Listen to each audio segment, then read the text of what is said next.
On Maiyegun's diary, Politico, we are not one traffic people. It's good to share ideas. It's good to share opinions. Even if we don't agree 100%, there's a lot we can learn from the likes of Barrister Dele Farotimi. So he's currently on the line. He's going to join me in a moment. 1 sec. So I'm going to try and bring him on. Barrister. Collington. How are you, sir? Well, I thank God I'm alive and well, whether they like it or not. By the grace of God, I am alive and I am well. Thank you for asking. How are you yourself? I'm very well. Thanks for asking. So it's been a while. The last time you were on Maiyegun's diary, Politico, it was when the government of Nigeria turned their guns on their own citizens. And it was because the people were demanding for an end to police brutality. A lot has happened after then. A lot. Have they stopped? Okay. Well, just clearing maybe you should tell me. Yeah, maybe you should tell me. How has it been since then? We have seen a lot. Well, it is the sad reality of the Nigerian that he has the unenviable distinction of being the only one in the world who carries a passport but is not a citizen. And he is ruled by people who are complete strangers and who are untouched by his pains. They don't use the same hospitals as him. Their children don't go to the same schools as his own. Most of the time, they don't even live in Nigeria. Their homes are not in Nigeria. They work in Nigeria. Their doctors are not in Nigeria. Even when they see Nigerian doctors, they are seeing Nigerian doctors in England, in America, in Saudi Arabia, or anywhere else but in Nigeria.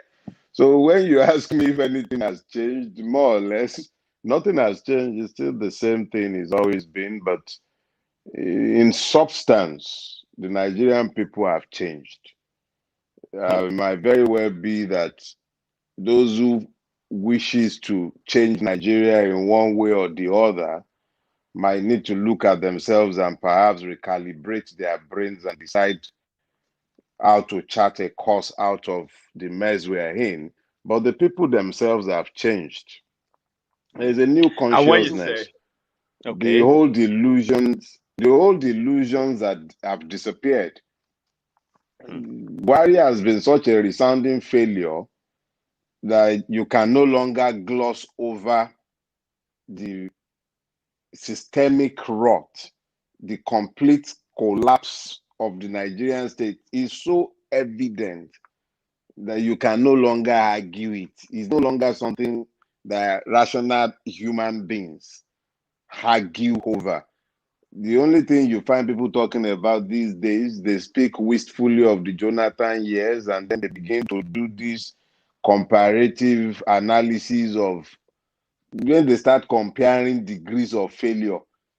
Jonathan was better, as if Jonathan wasn't as if he wasn't the failure he was, would anybody have bought this disaster they call Buhari? So at the end of the day, you see that the middle class charter does not appear to have grasped the need to imagine a new way out of where we are. But the people themselves, the younger elements, you can see that they are not contented with where they are, and they are determined to find a way out of it.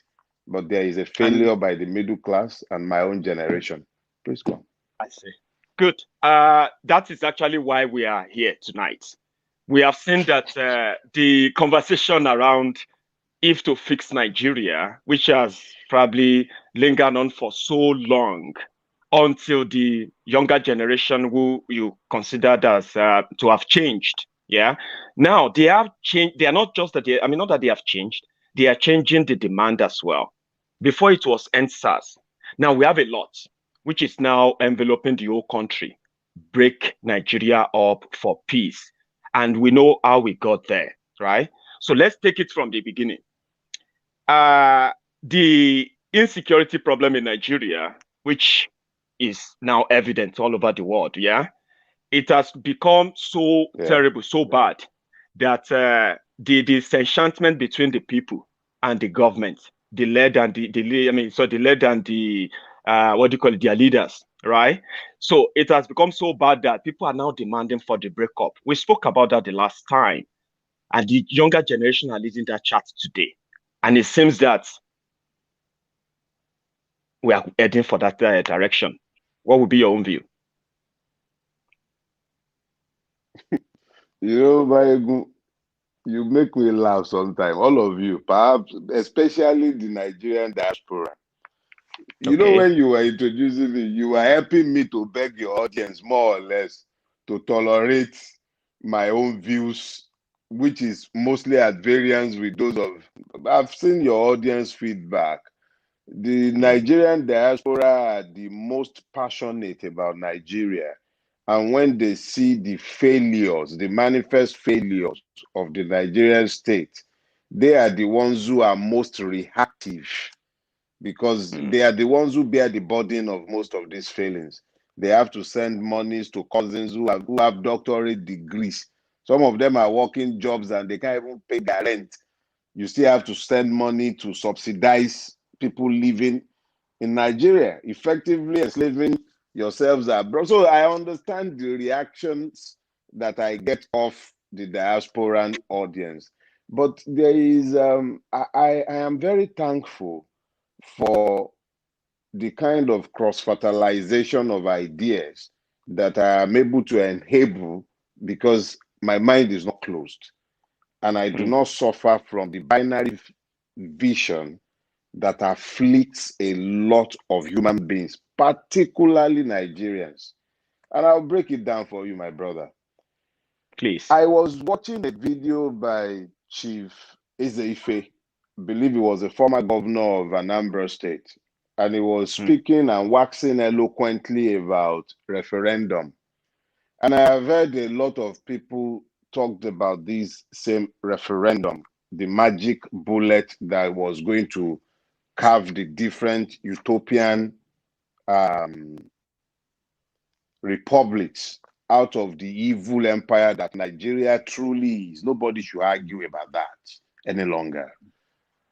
But as the more I watched that exposition by Seife, the more I laughed to myself, and I'll tell you why I was laughing. Citizenship and referendum are products of democracy. Until you have achieved a democracy, you cannot have a city. You can't be citizens. If you are not citizens, you are not entitled to a vote. That is why the Nigerians' vote does not count, because they know what you and I have refused to accept.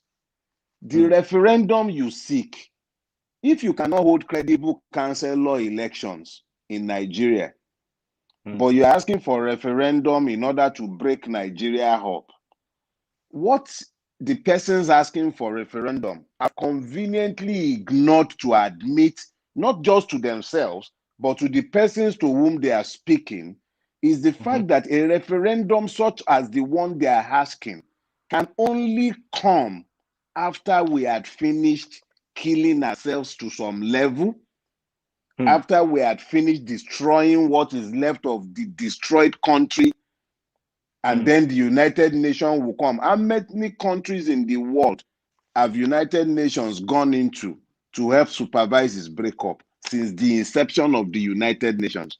And then we sit down and we speak lazily. It is intellectual indolence of the highest order that makes people deliver concepts that ignores the facts. It is one thing to be arguing difficult concepts. It is another thing to be arguing fallaciously about what our own intellect ought to tell us. What are the objective realities on the ground in Nigeria today? The 2023 elections, can it even be held? Even if, can you hold an election in Nigeria's current state How much But more that a is also referendum? due. Yeah, that is also due to the reactions to this whole No, problem as well. I'm Like going we are not going to somewhere. do I'm that. going somewhere with this, Maiyegun. Hmm. I'm going somewhere, Maiyegun. If you remember, I told you, I said Hmm. there are reactions. Hmm. Look, in life, when things happen, you have a choice. As a Hmm. conscious being, you might elect to react or you might elect to respond. Okay. Reactions are not always the right things, but they are the things the lazy person would do. The intellectually lazy, Hmm. the one who is responsive to his emotions, Hmm. who is not as careful or diligent with harnessing his thoughts, would Hmm. react. And when you react, you take the easy options. The Hmm. binary vision becomes easier to embrace. It is that binary vision that makes people ignore the fact that all over Nigeria itself today, Hmm. the Fulani rules you. Your governors are Fulani in the classic sense of Fulani because what you are talking about is the feudal system that has Hmm. overtaken Nigeria, where the rulers are the ones that are taken care of and the people are the ones that must serve the ruler, not the other way around. Hmm. That is the problem with Nigeria. So, in seeking to run away from that problem, you now say, okay, let's break it up because it's a Fulani problem. It is alien to every other part of Nigeria. But that virus has jumped host. Get it clear. It Hmm. is no longer a Fulani problem that is exercisable by simply breaking up Nigeria. It is Okay. a national problem. The affliction of the Nigerian is nationalistic in its face. Hmm. Kankara is in Sokoto and is in Katsina State. Hmm. Kankara is in Katsina State. That's incompetent dotard home state. Hmm. Those were Fulani children. Hmm. The whole of Katsina is upside down. Those are Fulani peoples.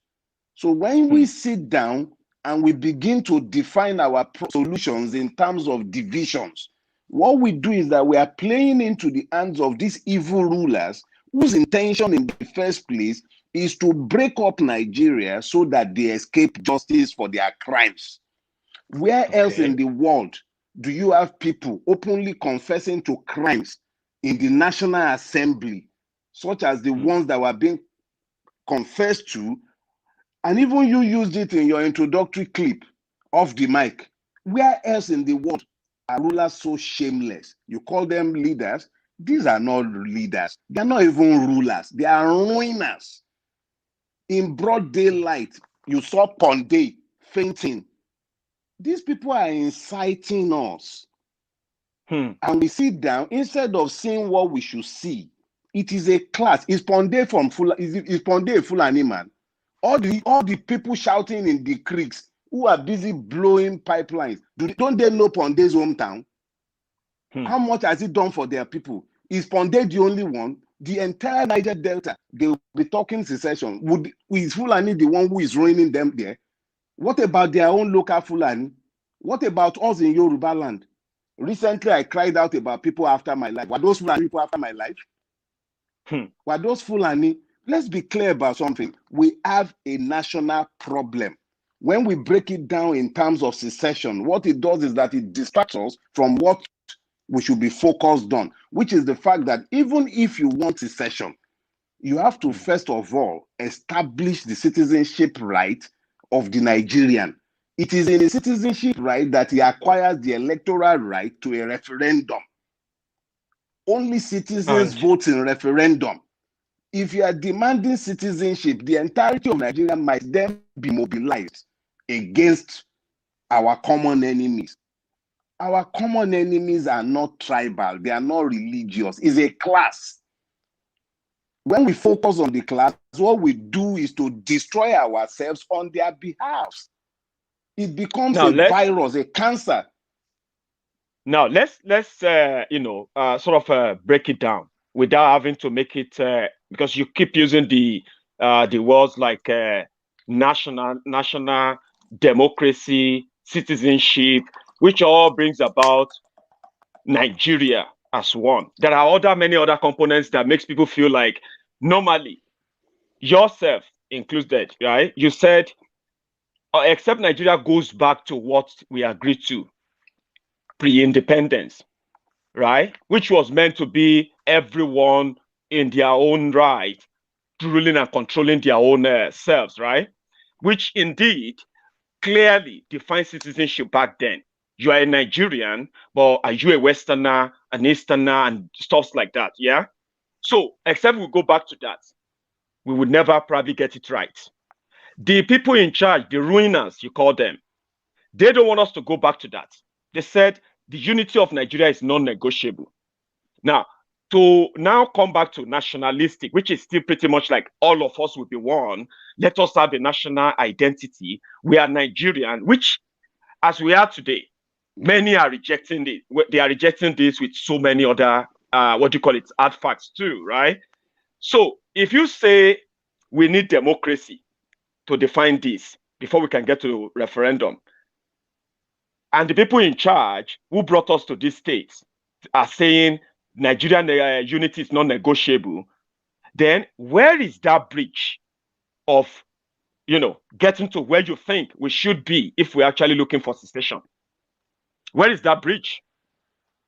Let me tell you something, Maiyegun. Okay. I have this manic obsession with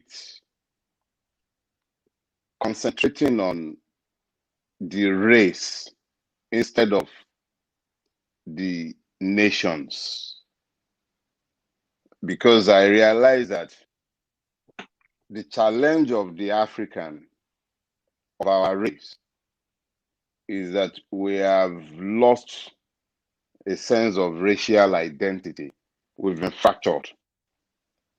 When I speak in terms of the Nigerian nation, I am not speaking in terms of a preservation of the evil hegemony that exists in Nigeria today and that has rendered everybody, whether they be Fulani, Ijaw, Ibibio, Yoruba, Igbo, whatever they be, everybody in Nigeria has been rendered less than a citizen. We are all indigenes of one place or the other.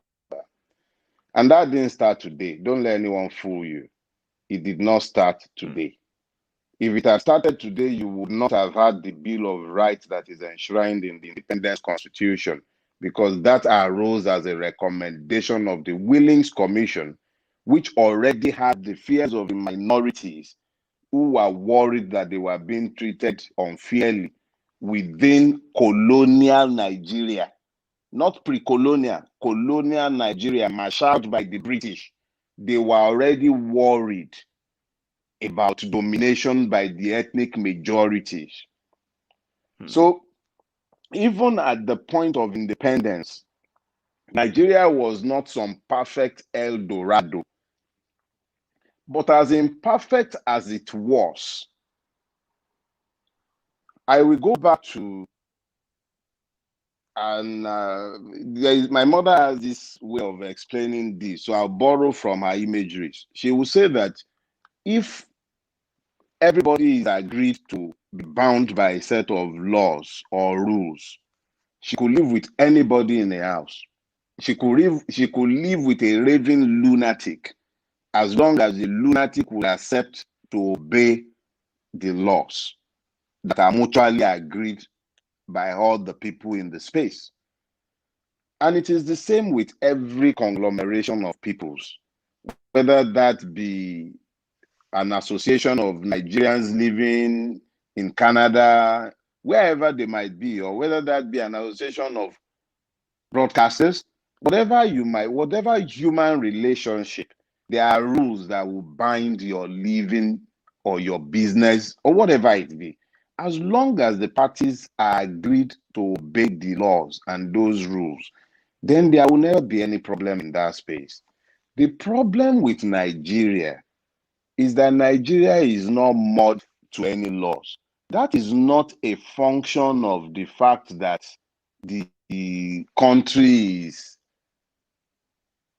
It's just that even if you broke Nigeria into several pieces, as long as the willingness, not just by the government, but by the people themselves, to be bound by laws, as long as that willingness is not in place, what you will find continually is that we will continue to find ways around the law.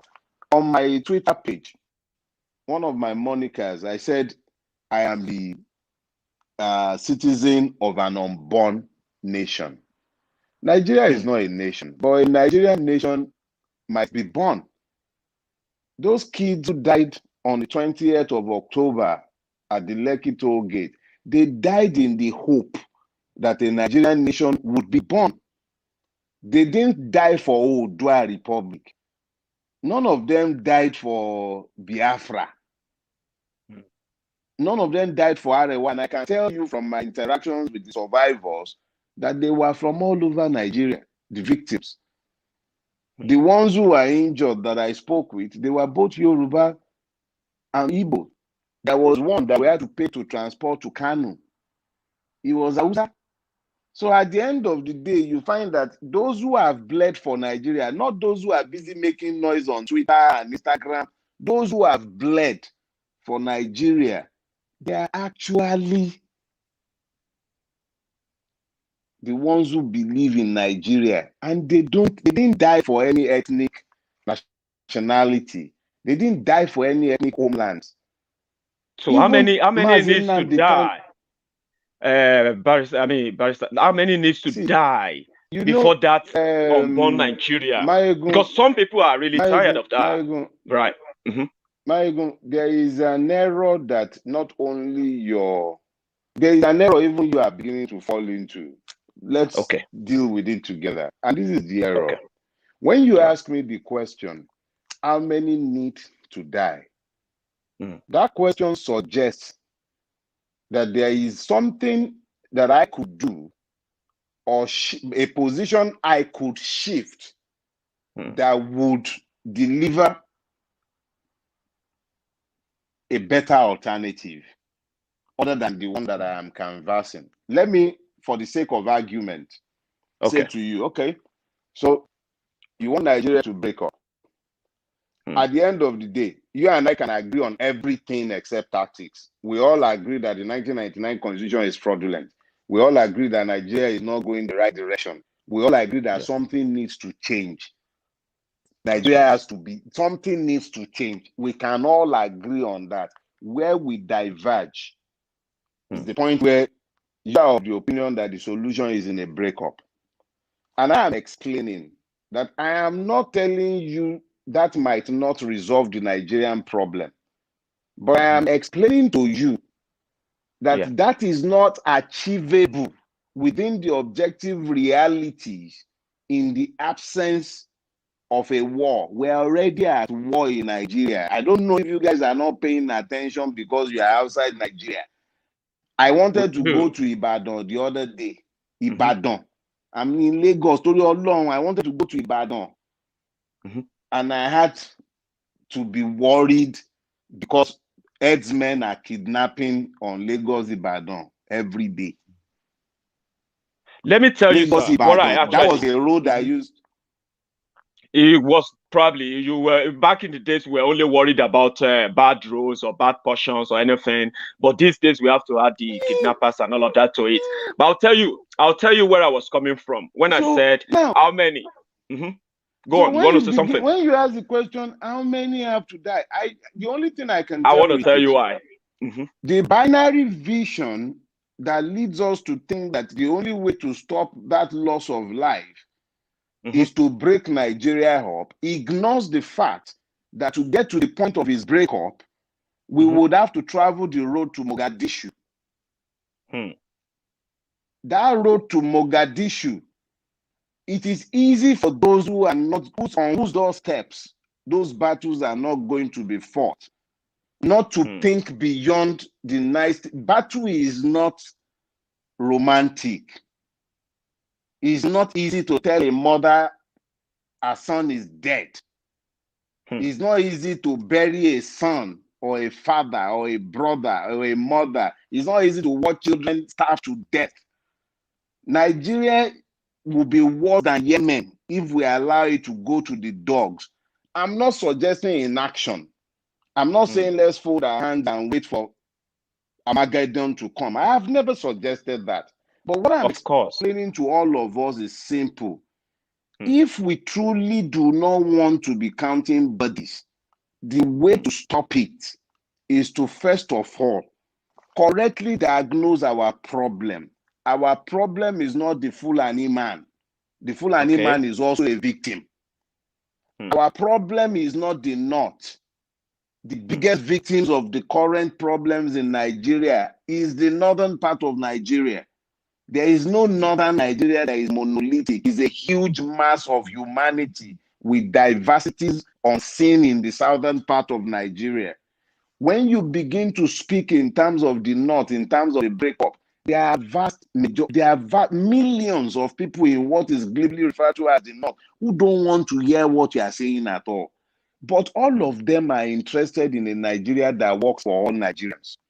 It is easy to speak to a Fulani man about fighting for a Nigeria that works for all Nigeria. And even if he will not agree with you, he will not be able to stand up and argue against your demand for equality.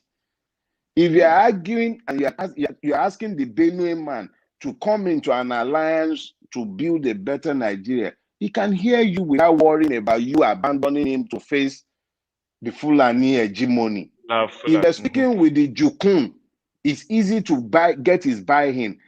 You can get Nigerians to unite behind a platform that is demanding equal citizenship for every Nigerian, obviously anchored to a decentralization of power, a return to regionalism, and obviously a return and definite foundation in the rule of law. But the alternative, look, everything I just told you now is not going to be easy. I didn't tell you it's going to be a walk in the park. It is going to be difficult. It will be arduous. There's something I wanted to add when I asked that how many needed to die or how many needs to die again, right? You see, we can all be, whatever we discuss here, we have a lot of people who are listening and watching us. And we actually have some people who actually take what we say, to action. They act on them. So today, we can also, in evidence, right, we can see that it has gone beyond people reacting to what is going on, where the self-defense issue came in. It has become so obvious that many parts of Nigeria today, right, those who have made it public, they have done so much on self-defense, how they are going to protect themselves, which has shown that the security, wherever in Nigeria, has collapsed. You also affirmed that, right? People are already being killed every day. We deal with that for a long time now. It keeps getting worse, right? In Yoruba land, where you and I come from, where we used to worry about bad road to Ibadan, now we have to add bad, kidnapping to it. Traveling from Lagos to Ondo, you have to be worried. Those were not there, and those are the reality today. Some people are suggesting solutions. They are working around the clock in their own way. But there's one thing. All this effort has led to further insecurity so far. Our people have turned to refugees in Benin Republic. That's evident. Now, why I said how many needs to die? Because here it is. It seems that all the complaint, all the evidence, all things going on, the people in charge of Nigeria keep saying they are doing their best. And if we keep waiting and they are not ready to look at what you said just now, which is let's look into the structure of the country. It's good to go back to regionalism, so many other things to change, decentralized power. These were demands. They were legit for decades now. Some people have politicized it, commercialized it, made money from it. I know. But people are now saying all this style tried before, they are no longer tenable. And if those in charge today are not agreeing with the people will show it to them. Now, why I said how many needs to die is that shouldn't those people listen to the real people if they are now making it obvious? We have seen it. The campaign, the awareness for Oduduwa Republic. We have seen the Biafrans. We can't deny them, right? Mm. Shouldn't they be listened to if you think a restructured, a reset country will bring about what you think will keep us? I mean, shouldn't. It is not the obligation of the oppressor to free the oppressed. Okay. It is the obligation of the oppressed to break the chains of oppression. Let us be clear about that. The beneficiaries of a fraud, of a system, are hardly going to be enthusiastic about bringing to an end a system that has guaranteed them generational wealth and curses, that has bought them undeserved luxuries, and that has taught them that human beings are to be discarded almost as chattels. So it is actually up to those who are oppressed to imagine the way out of their snares. And I say this bearing in mind that I've already pointed out, and I am very serious about this because it is the truth. One of the things that you will find that the Nigerian ruling class does effortlessly is that it promotes the embrace of violence. But we must think beyond it. When somebody is provoking you into violence, it should interest you to ask the question, why? The person provoking you into violence is probably already prepared because he's hoping you will embrace the violence. And that is what the Nigerian state has done unerringly throughout his lifetime. And I'm saying to us, look, we've already identified what our solutions are because we all know the problems. There are no Nigerians who do not know the problems. But we are all distracted because of the divisions we have embraced. Let's look beyond our divisions. Let us look at it. What is it that ails the common Igbo man that does not ail the common Yoruba man? What ails the common Hausa man that does not ail the common Ibibio man? What is it that afflicts the common Fulani man that does not affect the man in Arochukwu? The problem is that our true problems are national in nature. And that's what that's where the disagreement comes in. Sorry to cut you there again, right? No. I'll tell you, you can speak about class. You can speak about class disparities. But people don't want to nationalize their problems anymore. No, and people are not listening to them. The people. No. Don't you think that's the missing right link? To be stupid if they want to be stupid.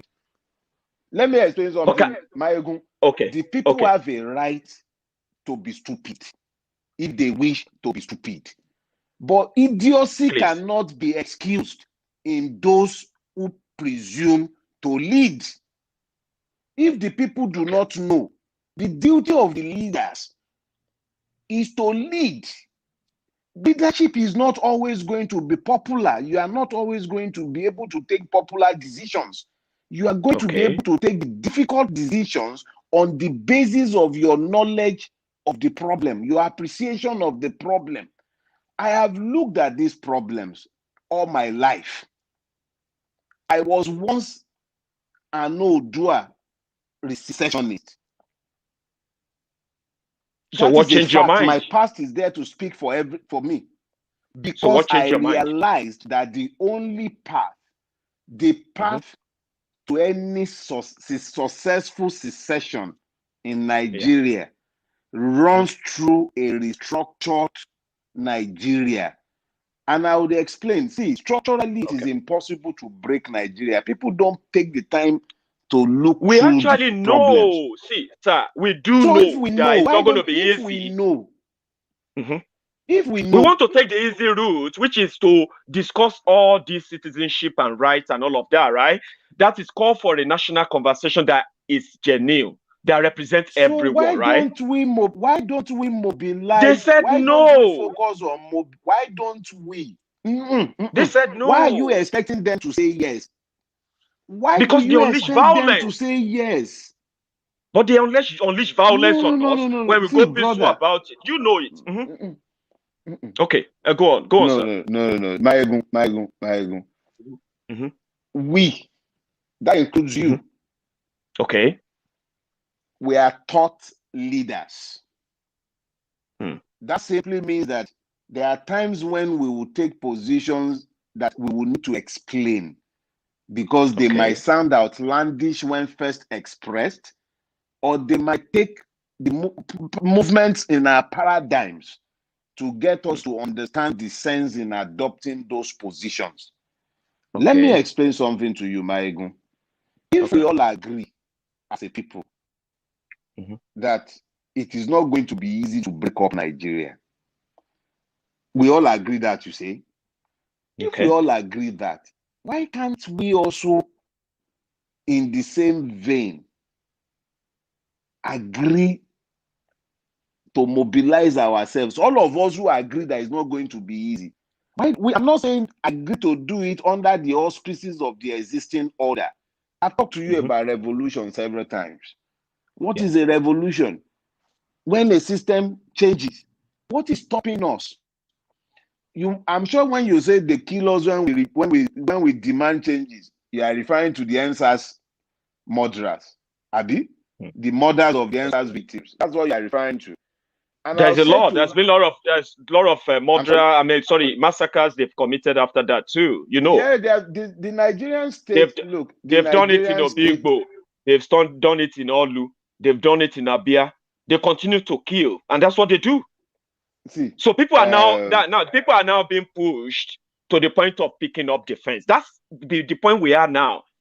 You know what I mean now? People would like to do it peacefully. Yeah, go on, please. Maiyegun. Sir. War is not glamorous. It is a dangerous game. The only people who profit from war, the currently existing rich people in Nigeria, and the white people, their partners abroad, both in Europe and in Asia, who will sell them the guns and who will ferry in the essentials.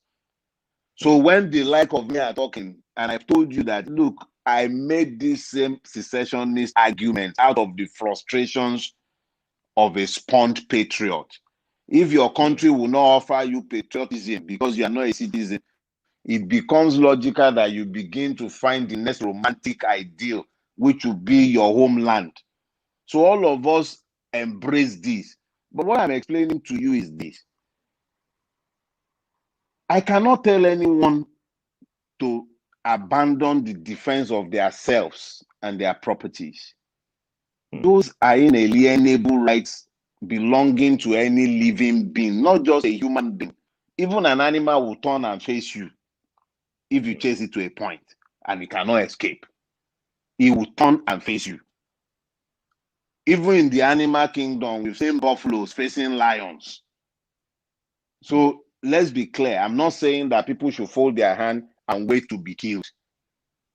But I am explaining that even as those who will sharpen their knives and those who will hold their guns are busy doing that, those who consider themselves leaders of thought should continue to do everything they can to identify the commonalities of the Nigerian affliction. Because just as you and I are afraid to use Lagos-Ibadan Expressway, some people are afraid to use Kaduna-Abuja Expressway. The children of Kankara are unable to sleep with both eyes closed. That is a national, it then means that insecurity is a national affliction that is manifesting in different facets in different parts of the country. In the Northeast is an ongoing war. In the Northwest is an undeclared war. In the North Central, it is the same. Nigeria is essentially, and then the Nigerian state is busy fighting its own citizens in Olu, as you've pointed out. The Nigerian state is busy killing up and down the place. He's a practitioner and an expert in the art of killing his own people. So when you say they kill us, yes, they would. But you see, this is the thing, my brother. Yeah. In the long history of Nigeria, and I stand to be corrected by anyone who dares, let them come out and say I'm saying the wrong thing here. There Oh, has you are not been making a sense, sir. single Go on. time, not once, not once in the long history of Nigeria has there been a single time when Nigerians have agreed to come together behind a common demand for citizenship. Not once. We have demanded secession. We have fought a war because of it. Another one is already looming because of secession. But we have not once in all these years, either before independence or after, attempted to build the nationalistic platform. Why is that beyond us? Let me chip in something there, which I'm going to actually appreciate if you can also elaborate for us. There's something we should clear tonight in this presentation, because I don't want to make it look like, oh yeah, we are reacting to what they are throwing at us. But we should always be very clear. Nobody slept and woke up and said they are parting away with Nigeria simply because they were tired of Nigeria only. There are many, many problems that culminated into this until it became obvious that the problem of Northeast, problem of Northwest, is no longer problem of Northeast or Northwest anymore. And when we say that, we are talking about our own people from the other part of Nigeria too, who have also fell victim, either killed, kidnapped, or even made refugees. These are now existential threats, right? That has prompted people to say, if Nigeria can protect us, why are we still part of that Nigeria? And then you agree that, well, it's a national problem. It can be shared. You also agree that there's nothing wrong with people defending themselves. Maiyegun, let me interrupt you and ask you a question. Let me interrupt you and ask a question. Because when people, there was something I said you might sometimes need to do reverse engineering to save Nigeria. Our people are tired, right? They have been rendered refugees in their own homeland. Ogun State people have crossed into Republic of Benin, particularly in the Yewa axis. Area, Yewa North. I think in Meko axis, I'm told. Yeah. Now, question is this. Where are the elected or rigged-in representatives of those people? Where is their governor? Where are the rulers? Where are the elders? Me and you, we are sat here, we are speaking Dogon Turenchi. How many Yoruba obas and governors and senators and House of Reps members, House of Assembly members have you heard standing up to speak?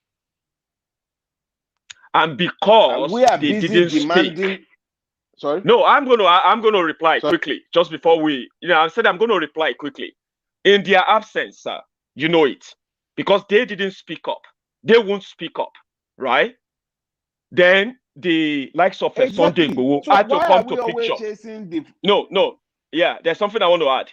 Yes. Because they won't speak up for the people. I wanted to say it will get to a stage that people can revolt against them, right? Defending themselves if their leaders won't do it. But we have people who have already come up to say they will defend Yoruba land because Nigeria can no longer defend them. The leaders, elected ones, those parading themselves can no longer defend them. That is the current reality. So us now trying to take those people back to Nigeria can unite, we can listen to ourselves, what are the leaders doing? It seems that some people are already past that stage. Barrister Farotimi. And I'm saying it to you, you may not take it up fully, but can you deny it? Can you? That some people have actually crossed that path of waiting for those people. I'm with you. See, let me put it this way. Okay. I will repeat this.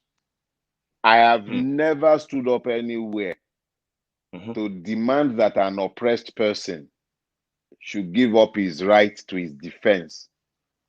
Never. You will not hear my voice. You will not hear my voice in condemnation of anyone fighting for his right. I might deprecate his methods. especially if there is an embrace of violence, except it be in self-defense. But I will never speak against a man who is acting in defense of himself or his property. If the government is incapable of defending people, then the people have every right to defend themselves. I would defend myself.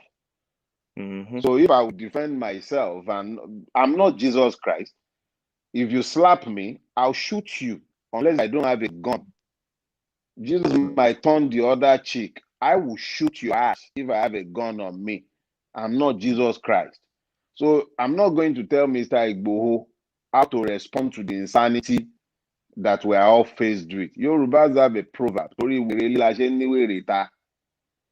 So if Mr. Igboho is able to speak the language understood by the madmen that have come from without, who am I to silence his voice? Or do I have a bigger voice with which to silence the insanity? So I am not going to ever ask a person. But there was a time when I was so silly as to be asking Yele Showore, for instance. Yele, you have to renounce violence. And then later on, in recent days, when I remember that conversation with him, I'm ashamed of myself. I'm asking a victim to renounce violence against a venally brutal oppressor. That is idiocy. I am never going to ask a victim how to defend himself. I'm not going to restrict. If somebody is coming to your house with gun, why should I tell you to receive him with ice water? But because that's the reality now. The reality now will not always be the reality. And those who might desire Nigeria, they are taking on more than they can swallow. We will eventually, after every war, people sit down to negotiate. They talk. I'm saying to us, don't let us lose the will to speak to ourselves. Yeah. Let us Just be 1 able second. to talk to ourselves. Sure. Barrister, people are saying they want to talk to you before you go. Okay. So I have a caller. Yeah. Your name and where you're calling from, please. Maiyegun, thank you, my general. How are you, sir? One sec. Hang on. One moment. I'm going to check something. It's like I can hear myself again. You can please turn down the volume of the broadcast, please. Yeah. Okay. I think it's better now. I am a Biafran by birth and by everything. I enjoy your show, but I am getting a little bit, worked up by this turbulent conversation. You can see a lot of people are getting agitated. Without due respect to Barrister, without his opinions, but you cannot tell me you agree to people defending themselves and they have no right also to withdraw and leave the situation that is making their lives miserable and uncomfortable. I did not say that. The most important thing in human life is the struggle for survival and the defense of one's life. A situation whereby you find yourself in a situation that is about to take your life or that is making your life uncomfortable. You have every right to defend yourself. He agrees, by the way. He agrees that everyone has the right to defend themselves. You know what I mean? He did agree. Noted. Noted. Okay. But his argument is not taking, giving us either he is on the side of withdrawing from one Nigeria philosophy or staying in one Nigeria philosophy. He seems more or less like an advocate of one Nigeria, or stay and continue to manage the status quo. Nigeria, for God's sake, can never work. Even the devil knows that. Secondly, I don't want to accuse the omnipotence of God. I was talking with a friend today, and the person said to me, I'm calling from the United States too. Sure. The person said to me, it looks like God has gone on vacation from Nigeria. That our God who lives in Nigeria is in Dubai having a vacation. I said to him, it was just a joke. But if you look into that conversation, there is a message there. Nigerians prefer to speak grammar and to massage the craziness of our political gladiators and all those who rigged themselves and got themselves into power, rather than questioning them and pulling them down for good reasons, not for bad reasons. Thank you, Anthony. Remember, we have to manage the time too, Anthony. We have other people. Sorry. Okay. One last point. Yeah. I have a video I'm going to send to you to this WhatsApp so that you look at it. Yeah. The governor of Kano State went to see Buhari and listed so many projects going on in Kano, and I was wondering, is this in the same Nigeria that we are? I got pissed off. I couldn't continue with that message. I'm going to forward it to you. I work for this government. I move into the villa and come out. I resign from that government. I know what I saw. I'm not saying it to hide it. I have more details than of so many people, than even some of you who are talking. Both in security-wise and even in terms of how everything works. I got angry. And that was why I resigned. So thank you, Anthony. Yeah, thanks for your contribution. He's going to respond accordingly, okay? So I'll take another call. Thank you very much, too. So I'm going to take another call. Just one more, Barrister. Then you answer both before we call it a night. Hello. Hi there. This is Maiyegun, and I have here with me Barrister Dele Farotimi. Your name and where you're calling from? Yeah, my name is Ade. I'm calling from London. Ade from London, please. Yeah. Well, for me, I have a lot to say, but I cannot say a lot. We all do, but let's manage. I realize that we don't know what we are doing at all, and these people, they are more wiser than us. We try to think that we are more wiser or more knowledgeable than these people. But I realize that these people, they have their plan and they know what they are doing. I don't think we really know what we are into. For me, that's the whole picture I'm seeing. Because these people, I know you know a lot. See the way these people are executing their plans. These people are waited for a while for Buhari to get in. As soon as the Buhari got there, you see the way they are doing? I realize that these people, I think we don't know what we are doing and we don't know where we are into. For me, it's better for us to realize a lot of things. Maybe if we realize a lot of things, maybe we can try to plan ahead. These people, they are more than us. They are ahead of us.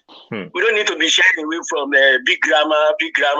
I came to this law and realized that all this big grammar will not save us. We are claiming we educated, we went to Harvard. These people, they are not. See the way they are holding Nigeria. All of us. Thank you very much. Yeah. Grammar. Yeah. All this enough grammar. We don't need all this. Just know to what we should do. Yeah. Thank you so much, sir. Yeah. So let me take one more, and this one is from somebody from Oduduwa Republic. They may have something for you this time. So, hello there. Hello, Maiyegun. Hello. Your name and where you're calling from? My name is Yemi Saka. Yemi Saka. These are veterans of Maiyegun's Diary. How are you, sir? Oh, very well, my brother. Good one. So you have the floor. Yeah, we followed the conversation tonight, and it becomes so worrying that it's as if that we in diaspora see beyond, or we see more of what is happening at home than those who are home. But however, I think there's an adage. Are we Yoruba adage that says I'll put that in English. That says, if I happen to be the only man in my house, then we have several female women, and an outsider come in to ravage our house, would I coward in, or I will stand up to defend the women? To defend the house. But now we have seen our fathers died 60s, 70s, queuing at local. They work railway. They died in local at the Buttermilk Tabia, unpaid. Their pensions were never paid. We were talking about 80s. I witnessed that coming from 80s to 90. I witnessed when there was no more history in school. I witnessed when we're giving free books in school. I witnessed when all of these things, but they are gone today. Are gone. And I witnessed where my mates, those who are older than we are, and younger, struggling, scavenging, striving. We ended up believing that, oh, this government, just let's leave them as long as you can survive. Just go about your own thing. Get something as long as you have something to buy. Yeah, just carry, go on. And we neglected them till all of this. We all know that all of these people are alien. Is it until they suck us dry? Nothing is left. Can we just please at this point try to salvage back something for our own generation, even though we have lost everything already? Can we get something? No matter, I put on the chat there that we don't want them to be accountable for whatever they have taken. We want to salvage the remaining, the leftover for our children and children unborn. Please. Let Barrister respond. Yeah, thank you so much, Yemi. I appreciate that. Yeah, I love that passion. I love that. So, Barrister, sorry for keeping you waiting. For too long, but I love the fact that our friends can phone in to speak to you. So, sir, you can take it off from there. Few ones you pick. Let me say this to you, please. Passion is good. But it doesn't drive cars. Hunger is not a recipe for change. You can get as angry as you care to get. The fact of the matter is that without a plan, you are just shouting for nothing. You can sit in the diaspora and speak of referendum as though the constitution, as fraudulent as it is, we can all agree that it is fraudulent. But all those speaking of constitution, speaking of referendum, let them show me where in your stupid constitution the referendum is inscribed. So when you speak of precepts and concepts that do not exist in the present, what you are suggesting is that it must come out of disorder. Nigeria is already a country at war. I concede that. There is nothing you are complaining about Nigeria that I'm not complaining about Nigeria. All of you are in the diaspora. I am living there. I live in Nigeria, for heaven's sake. My children are in schools in this country. They are in schools. I drive on the bumpy roads. I'm the one who drives in the insecurity.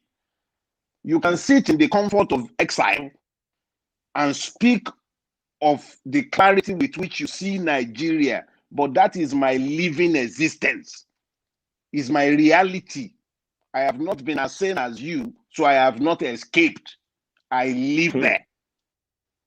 But even though I live there, I am not blind to the insanities with which I exist. And I'm explaining to all of you that when you are speaking of referendums and your fantastic Oodua Republic and the Biafran Republic, you must keep it at the back of your mind that the achievement of those republics in the current context of Nigeria would only happen after a war. Those wars will be fought over people's lives. So as romantic as your solutions might sound, they will be battered in blood. Have I discounted the sufferings? No. Have I discounted the truth of the pain? No. Have I suggested that we should fold our hands and just go to sleep? No.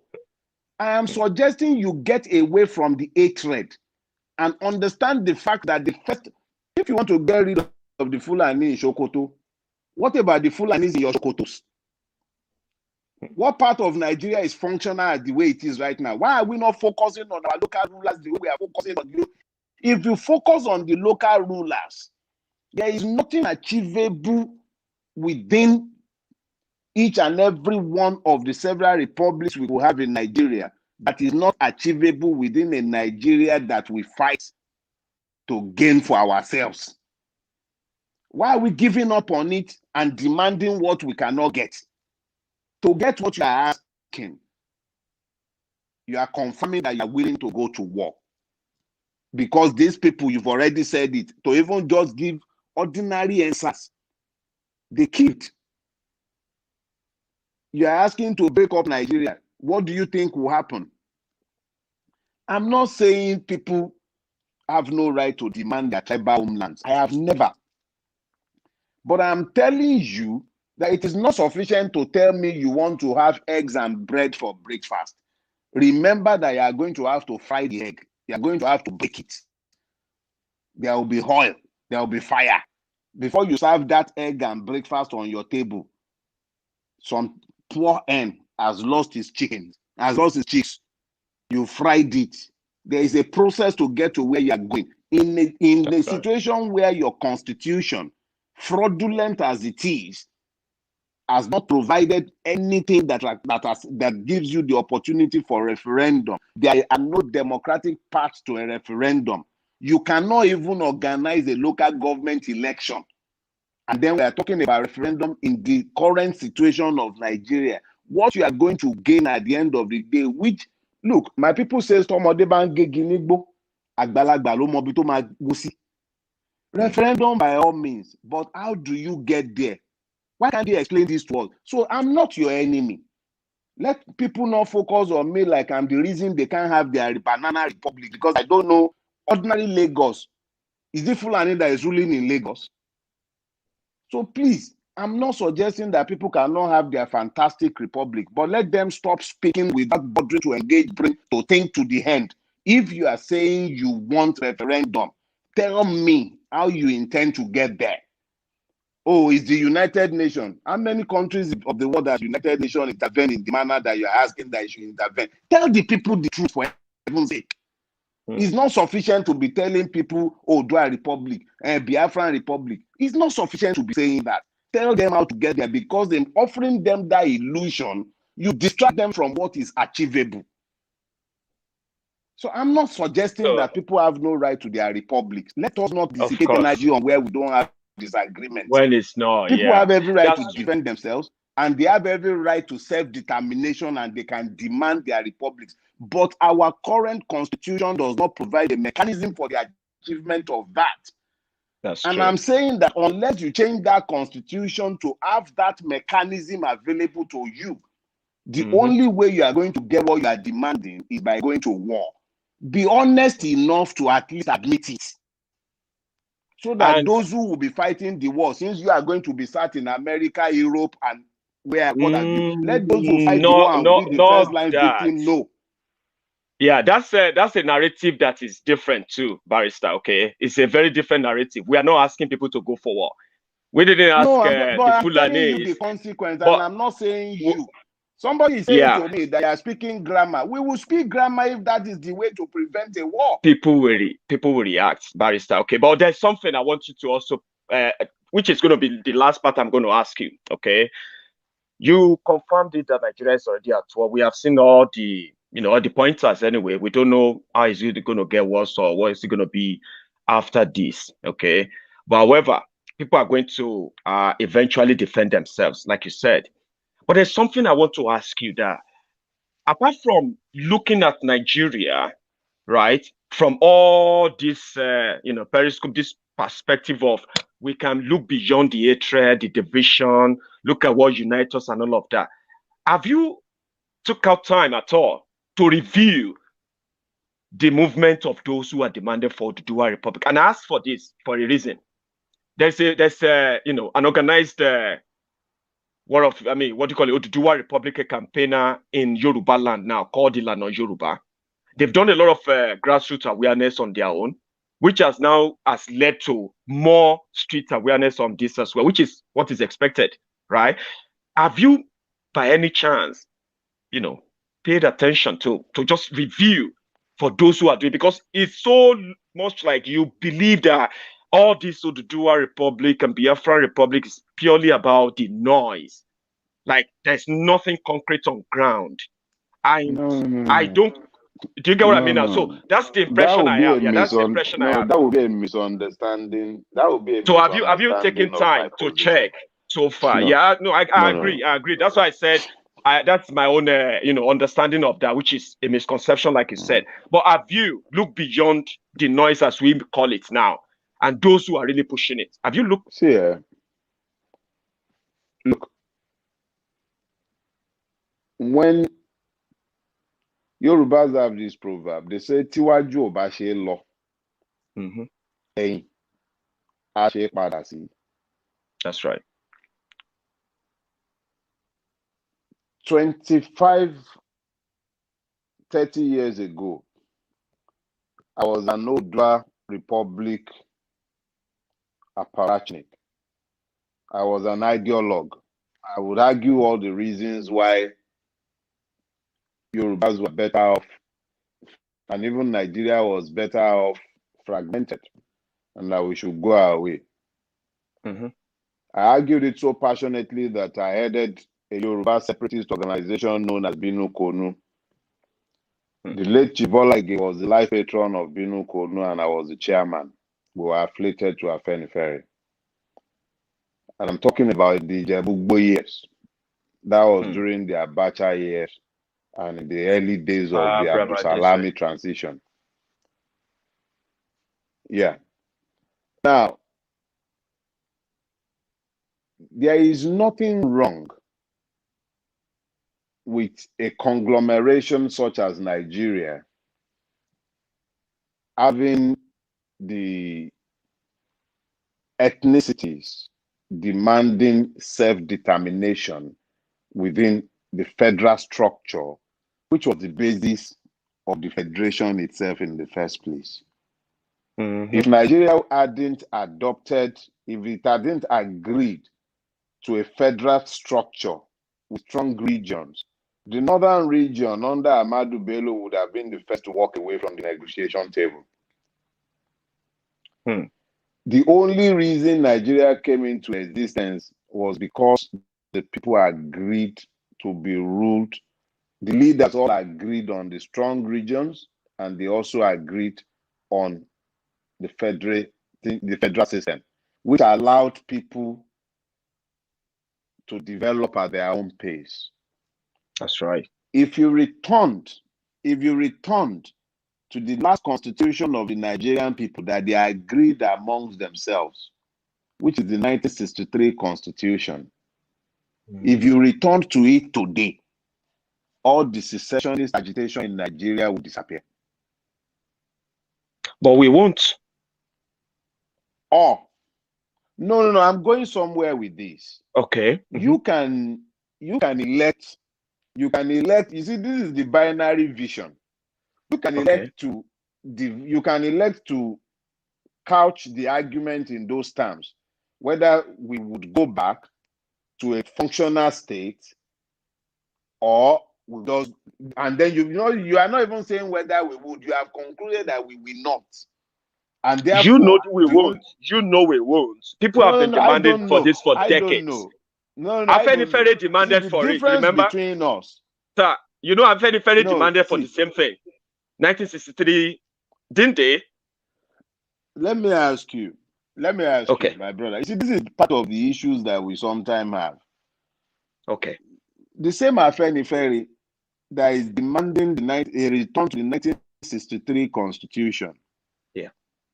Where was it in 1999? Why did it not demand of Abdusalami a return to the 1963 constitution? When you know transition, why? I don't know why. You see, this is why I'm asking. See, Maiyegun, when you do the right thing, at the wrong time, okay, it has the effect of you having done the wrong thing. They were in a position of power. They had the negotiation capacity in the immediate aftermath of Abacha's death. There was a school of thought within Afenifere itself, and I was in that school of thought, that said, do not participate in this transition. Demand a return to the 1963 constitution, to a restructuring of Nigeria, or at a minimum, a return to the 1963 constitution. That was discounted. AD was registered in spite of the fact that it did not qualify for registration. That was the payoff. And that was why they did not demand the restructuring that they could have demanded at the time when they had the capacity to. So for Afenifere to be speaking of, I'm coming, please. When we begin to make these arguments, we should make them with the benefit of historical understanding and context. That is not to say that their refusal to do so in 1999 has invalidated it today. That demand is valid today. But I am saying that when you raise it today from a position of weakness, understand that your strategic position has changed. You have been bribed in 1999 with the criminal called Obasanjo. You were bribed with him. They gave you the presidency, quote and unquote. So you have been bribed. So you can no longer demand that restructuring. We had the haste. We could have demanded it, but we traded it for a party.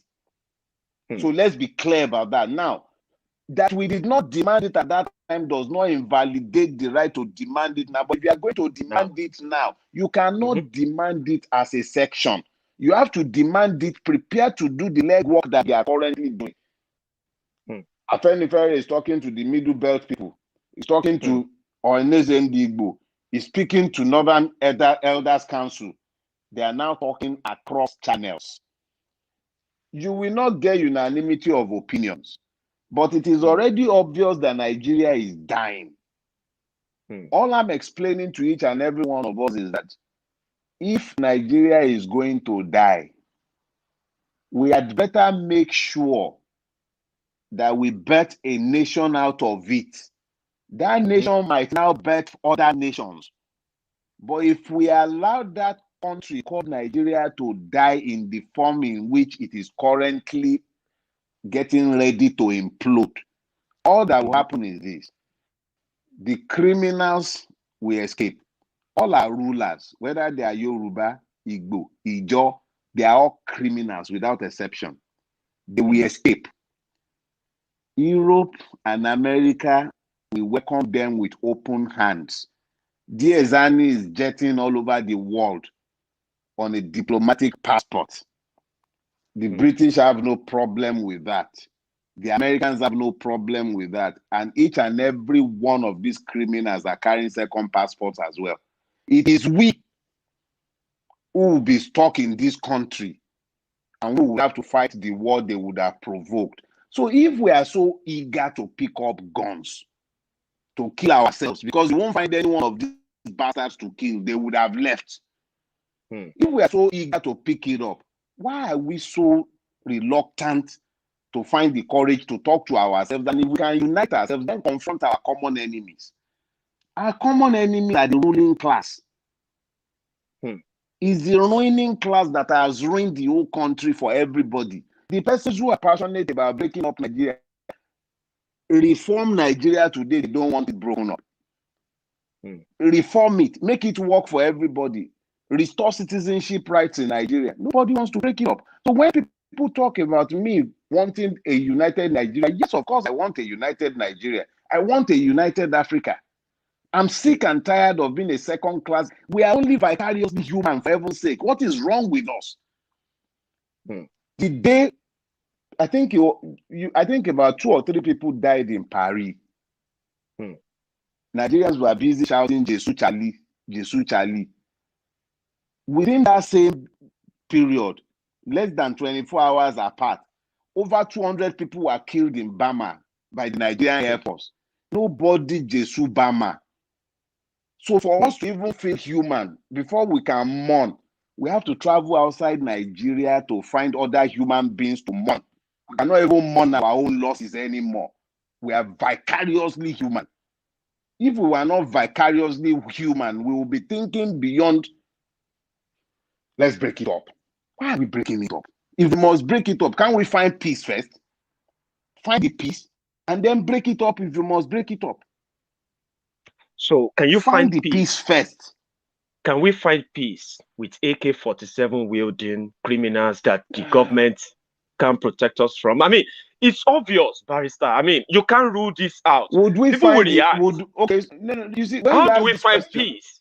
When you couch the questions in those terms, when you couch the question in that term, it's not really directly you putting yourself in that position. No, just your opinion. The way it comes out, just your opinion. Is like it's more or less like I am defending the status quo. No, you are not. I am Yeah, not defending the status quo. I'm just throwing this sort of a rhetorical question whereby you look at it and then you tell me that what can we do there? See, how do we find peace? We have to do the difficult job of decontaminating ourselves from this hate. That's the first thing. What has happened is that we have become blinded as to the commonalities of our afflictions by the fact that we can't see the commonalities of our humanities. If I cannot recognize that the people who are being kidnapped in Kankara are human, because I have numbed myself because they are Fulani, they are from Buhari's home state, and Buhari's failure is what has afflicted all of us. So the people in Kankara, I conveniently forget that they are human. So when I speak of the Fulani oppressors, Fulani bandits, I don't remember the Fulani children who have been kidnapped by the Fulani bandits. Well, I also don't remember them because the Fulani are biased. The beneficiaries of the Fulani ruling class are not speaking in condemnation because of tribal affiliation with the failed leadership of the country. So it becomes easy for me to become desensitized, as if those victims are any less human or any less Nigerian than I am. And I'm explaining that until we begin to see the totality of the picture, what we do is that we alienate those who should ordinarily be affiliated with us, those who should be fighting in our own army, who should be on our side. We push them away because we fail to see that they are suffering exactly the same as us. That is exactly what the rulers want. They don't want you to see the commonalities. Look, in every Nigerian state, I'm not talking federal now, I'm talking state. It is your own type that is ruling you there. That's right. The Fulani is not the governor in Oyo State, or in Ekiti State, or in Ogun State, or in Anambra, or in Cross River. They are indigenes of those places. As well. How productive are the lives of those that they rule? So the problem is not about breaking up Nigeria per se. You might break it up. I'm just saying stop. Once you focus on that, you are distracted from all the other things that you should see. There is nothing that we seek. I know that when I say these things, it inflames the passions of those who have devised Nigeria's solution as being locatable within a breakup of the Nigerian state. I can understand their anger, but I am not going to care one bit that I am pointing out the obvious intellectual indolence of the position that they have adopted. Because at the end of the day, unless you can show me a non-violent path to the breakup of Nigeria, then I deserve to be listened to when I'm proposing a secondary path to the same El Dorado that you are seeking by force of arms. I don't have to agree to go and die in anybody's army, because unless you are showing me a non-violent path. But it's been non-violent so far. Man, when we're talking about this secession. Get it. Tọmọdé bá ń gégi nígbó. Tọmọdé bá ń gégi nígboro. Àgbàlagbà ló máa mọ bí tó máa wó sí. You are making your demands peacefully. I've explained to you. I have no problem with anyone fighting for his right, demanding his right. It is a right. It's been done, to self-determination now. But I am explaining there shouldn't be war. What you are demanding, you have to have a mechanism for your demand. You and I are agreed on all issues. The point of our divergence is at the point of the solutions we seek to the problems we have agreed on. That I will not agree to your own solution does not make me your enemy. I'm not speaking to you as a person. I'm speaking to anyone I who know. considers So themselves. everyone. We are not enemies simply because I disagree with you. I disagree with your strategy. I don't need to agree with that. And you have every right to disagree with me as well. We can agree to disagree on that. You surely cannot tell me that in exercise of your own rights, I must lose my own. I have every right to disagree as well. To be part That's right. of a republic. If you are calling a referendum, we will still campaign now. Some of us might campaign that we prefer a united, restructured Nigeria. Remember this. If you are asking, do I want to leave Nigeria or stay in Nigeria? There is nobody who is still saying that would agree to stay in Nigeria the way it is, offered any other route. People are running away from a country, going through Sahara Desert, crossing Mediterranean. People are selling their bodies in Parisian Park for €5 because they ran away from a blessed country turned into hell by horrible bastards. And you think that given a choice, they will not vote to leave the place. The only way the people would ever vote to remain in Nigeria is if Nigeria is restructured. Which is why I keep explaining to everybody, number one, for you to gain the right to a referendum, you must have restructured Nigeria. You cannot, you are placing the cart before the horse. It is only within a restructured Nigeria where citizenship and democratic rights have been restored to the people that you can have the referendum. You cannot. I'm not saying it's not desirable, but we must get to the point where we, beyond speaking of things, we must be able to envision the path to the achievement of the concepts that we are blabbing. You want Oodua Republic. Look, anything is better than current day Nigeria. The question now is this: how do you get to that Oodua Republic? Me, that I'm asking you, how do you get there? I'm not your enemy. I'm the man that is asking you to use your God-given brain. You want to go to Oodua Republic. Nice. How do we get there? It's not sufficient that you want to go somewhere. You need to know how to get there. You can't tell me that I must come along without telling me how you want to take me there. Maybe I don't want to fly. Maybe I want to drive. Maybe I want to swim. Tell me how you want to take me there. At that point, I might be persuaded to come along. But I am telling you that from where I sit and from my own capacity to use my God-given brains, I do not see a peaceful path because a referendum is not part of the Nigerian constitution. The only peaceful path that I have seen that people have brought up is the one that Tony Nadi affronting. I think that's the Nina's thing. And as usual, I've made it clear that I don't understand it. I really don't believe the Nigerian government and rulers will agree to a constitutional force majeure. They will respect it. But it at least has a path.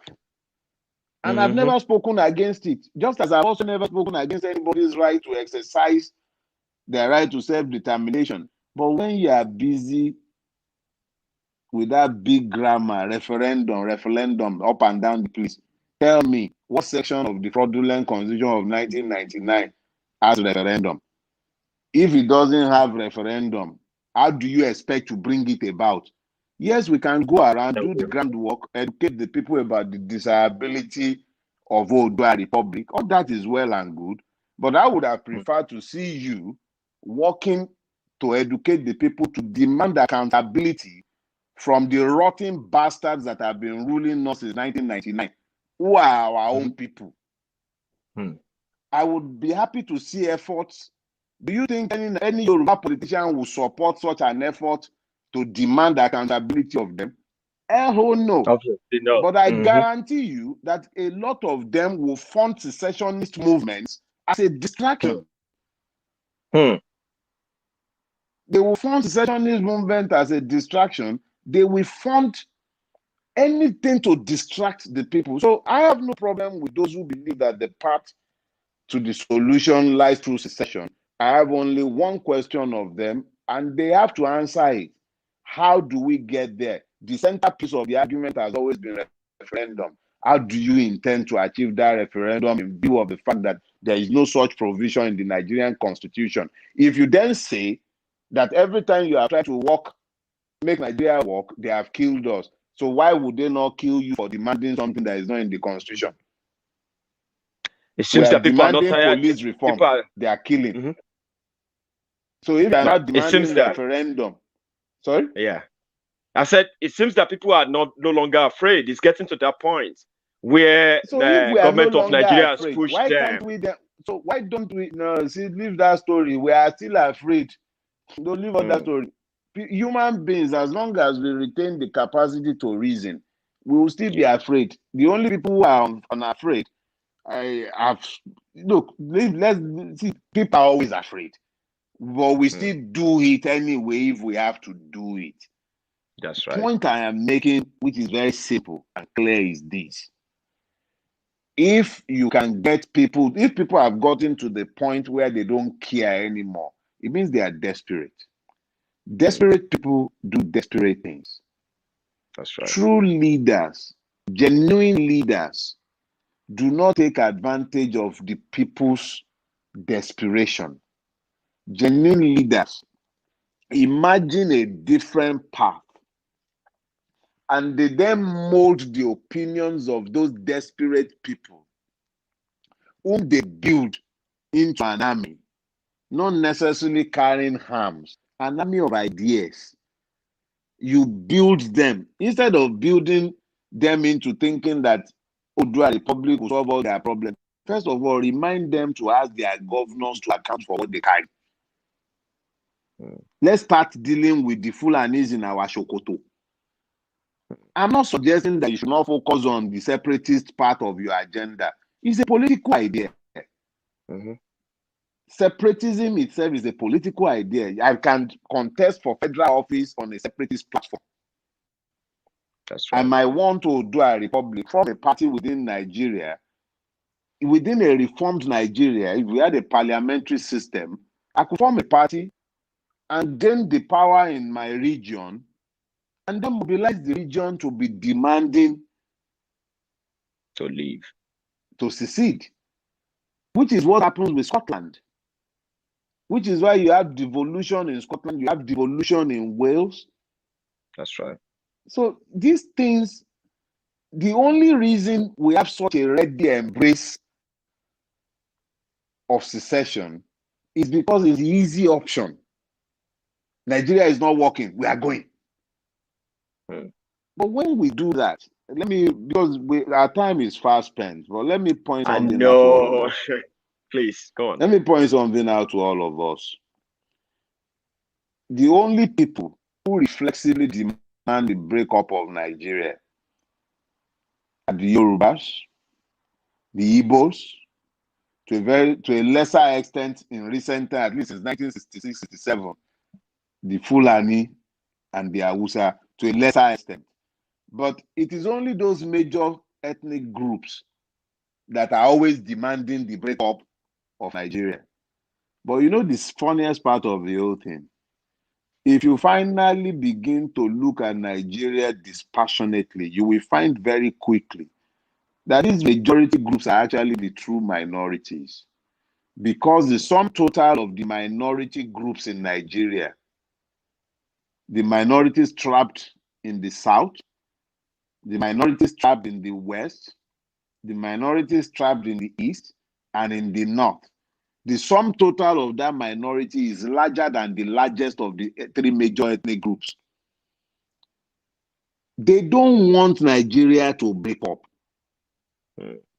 That is a silent majority that none of you who are thinking of breaking up Nigeria ever really pays attention to. They don't want Nigeria broken. They don't want to find themselves trapped in any one of the several ethnic enclaves. How are you sure? How are you sure? I mean, what's the evidence of that? I mean, this is personal now, because you are talking from, I believe, a fact background on that. How are we sure? Because to find out, now. barrister, You can sample opinion. to find don't out. Worry, sample opinion. Exactly. So I mean, to find out fully, right? To find answer to that, we need a referendum. Don't so worry, an intellect like yourself. I am telling you what I found from my own research. Okay. I can tell you categorically that the Jukuns of Taraba are not interested in becoming part of any Arewa Republic.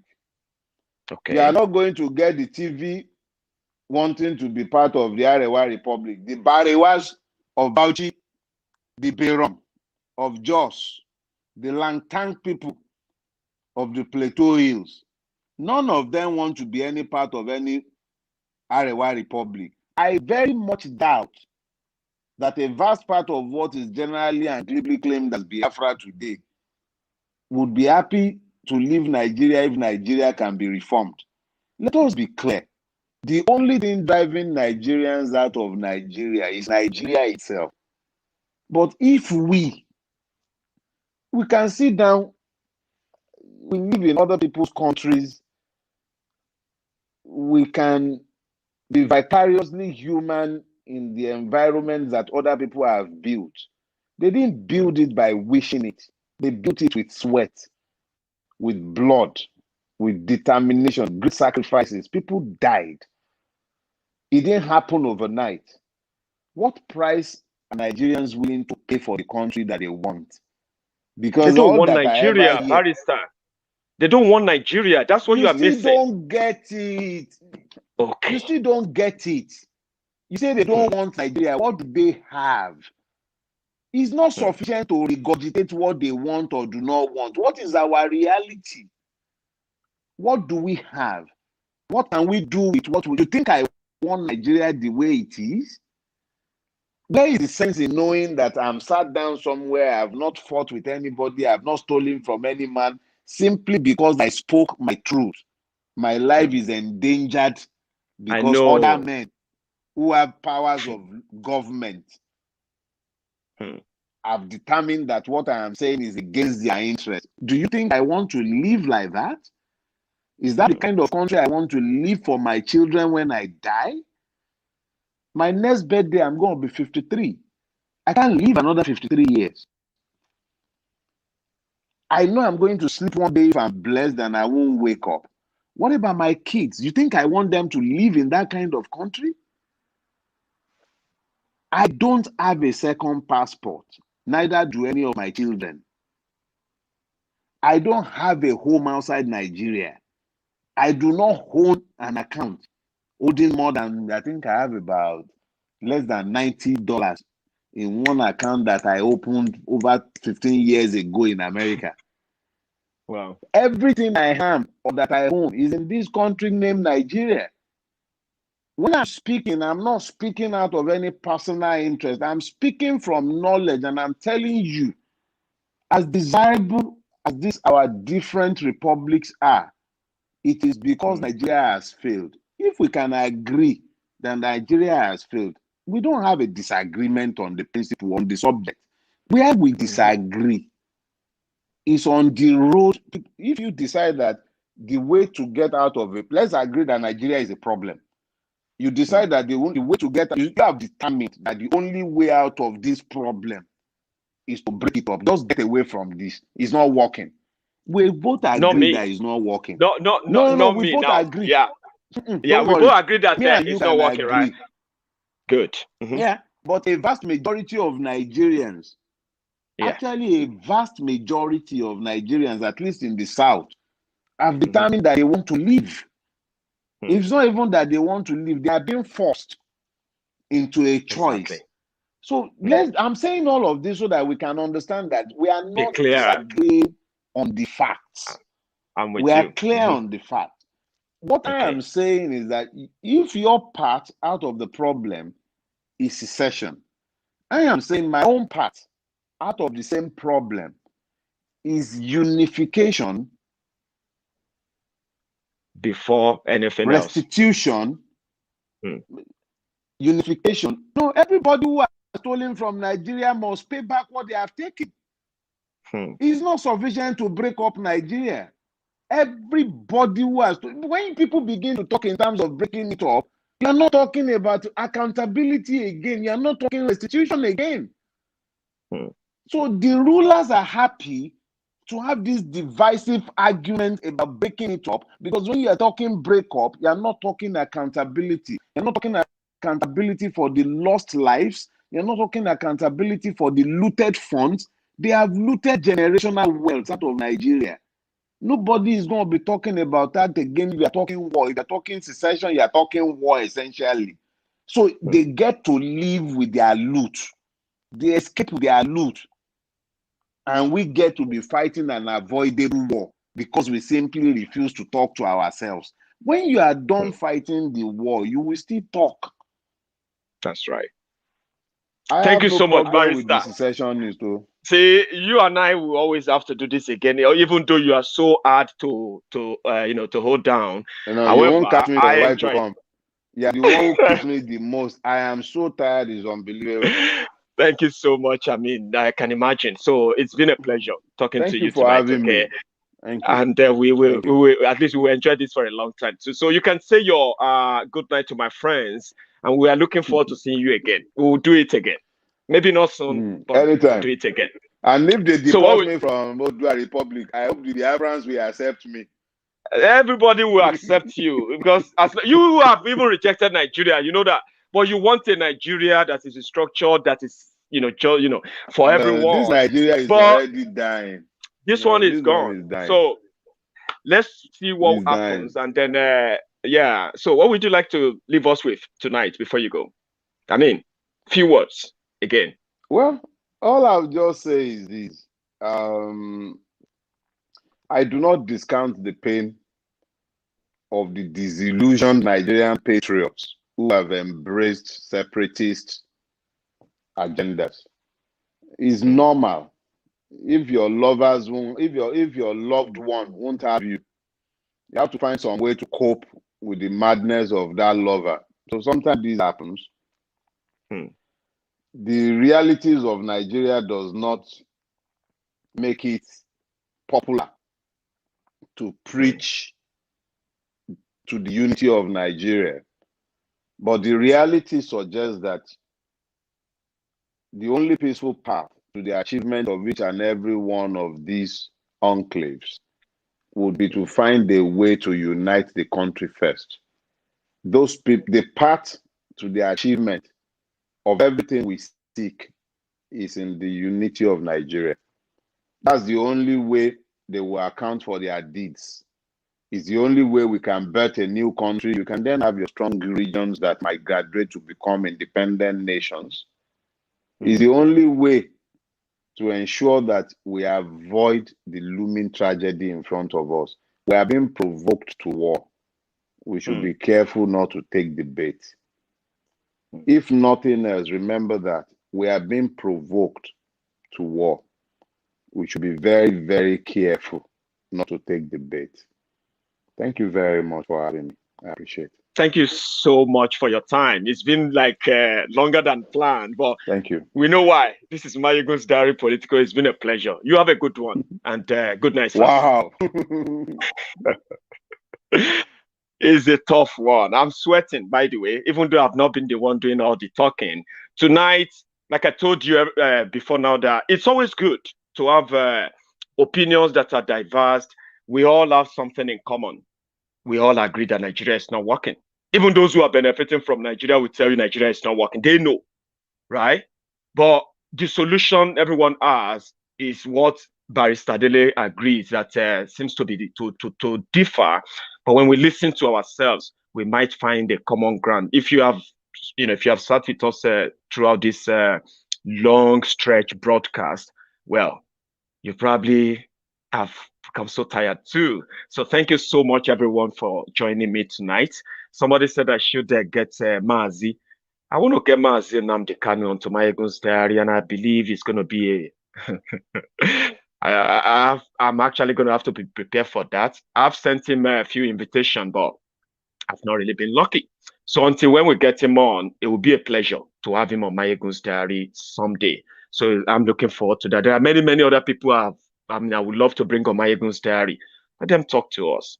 We don't have to completely agree with their views on what they are, but you are going to pick a lot of points from what they will say. And that's why Maiyegun's diary is different. So thanks so much for those of you who have been with me all through. I'm going to see you some other time. So tomorrow is Sunday, and therefore we're going to have our Sunday sermon all with Maiyegun. To everyone who phoned in, all of you who have shared this video, and then those of you who have actually commented, your super chat, super sticker, I saw all of them. I'm sorry if I missed them, okay? I'm going to see you again tomorrow. Until then, remember, give me that thumb up under this video. Not just that, also, you can also, subscribe on Maiyegun's Diary. Please do if you haven't. If this is your first time of watching Maiyegun's Diary, it's quite interesting on Maiyegun's Diary.